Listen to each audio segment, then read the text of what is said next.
If your faith feels harder than it should, and if you feel like you're constantly trying to catch up, if you're quietly wondering why what used to work no longer does, I want to say something to you really clearly. You are not failing, but your faith model just might be. And that distinction changes everything. So what I want to do in this video today is I'm going to show you what a faith model actually is, why that one size fits all advice for spiritual growth creates guilt and burnout, and how your personality, your season of life, and the responsibility load that you have really affects your growth, and how to begin shifting into a model that actually fits your design. Because you know what? When you change the model, everything changes. Hey there, wise woman. This is Deneen TV, your faith, growth, and work alignment strategist, helping really driven Christian women, professionals, and business owners design faith growth rhythms and practices that actually fit their lives without that pressure of doing more, so that they can lead with purpose, live out their mission, and create lasting influence for God in their work and in their life. So let's get into this. The women who struggle most with this sense of, that their faith no longer fits their life, they aren't careless. You aren't careless. They are not disengaged. They are not rebellious. They are not spiritually lazy. They're actually very high capacity women. That's you, right? They lead teams.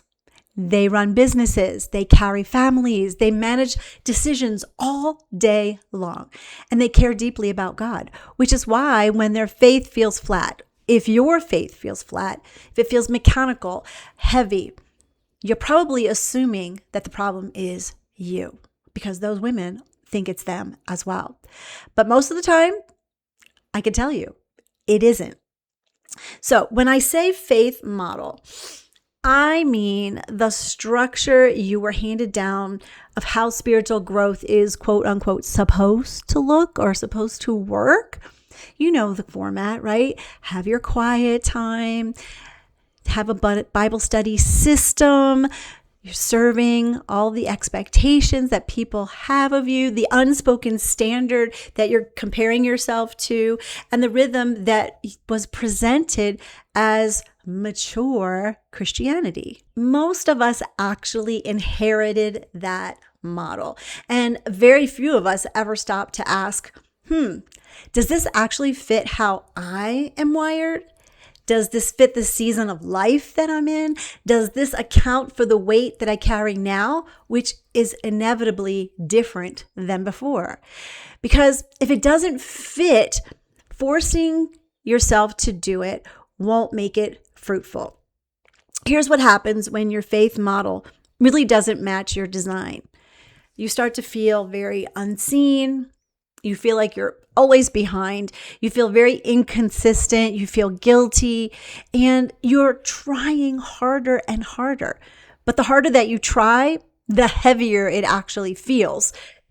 And really, it's not a discipline issue. I want you to hear that. It's really a model mismatch, square peg, round hole kind of thing, right? Some women, they really connect to God emotionally. Some others connect through ideas and theology, and others connect through reflection and meaning, and while others through their actions and the movement. And this is not random. In Mark 12, chapter 12, verse 30, Jesus says to love the Lord your God with all your heart and soul and mind and strength. That verse isn't just some type of poetic language that Jesus used. It actually reveals something very, very profound. We are all designed differently and with a primary pathways of connection with other people, but also with God. In my work, I call this the HSMS model, heart, soul, mind, and strength. So the heart woman, and this may be you, is emotionally expressive, very relational and responsive. The soul-led woman is very reflective and meaning-oriented and internally aware. The mind woman is analytical and structured and truth driven, while the strength led woman is action oriented, practical, and momentum focused. And all of us, every single one of us as women, as believers, we all have all four. But most of us have a what I call primary and a secondary way to naturally grow. And when your growth model ignores this primary design, that comfort zone, that place where you really feel connected to God, you're going to eventually feel drained instead of renewed when you are trying to activate or trying to participate in those growth activities. Yet most faith advice is very uniform. You've heard it. Wake up earlier, follow this study, do it this way, serve here. And, for a season, for a while, it may actually work. But growth that contradicts your wiring will eventually create exhaustion and, dare I say, burnout. God's design includes how you grow, not just what you believe. If you've never considered how you're wired spiritually, I want to invite you to take the Faith Shape quiz. I have it down in the description below. This is a powerful first step for you. It's going to help you identify whether you are a heart, soul, mind, or strength-led person so that you can stop forcing those growth patterns that really don't align with your design. Because clarity removes guilt and alignment actually restores your energy, that connection to God, that excitement. I also want to make this clear. Seasons in your life change everything as well. The rhythm that worked in one season may suffocate you in another. How you grew your faith life when you were 25 may not work for where you are now. You might be leading employees or managing clients or navigating an illness or carrying invisible emotional loads or just trying to balance home and work. I experienced this very deeply after my MS diagnosis. My faith, it didn't disappear, but the structure that I had relied on, it no longer fit. And trying to maintain that old model created a lot of pressure inside of me and a lot of guilt and a lot of aloneness instead of the peace that I could have with God. And that's when I realized that maintenance mode, just doing the things you're supposed to be doing, is not transformation mode. High capacity women often assume, if I were truly spiritual, I would just make this work. Have you said that to yourself? But what happens is leadership changes your energy.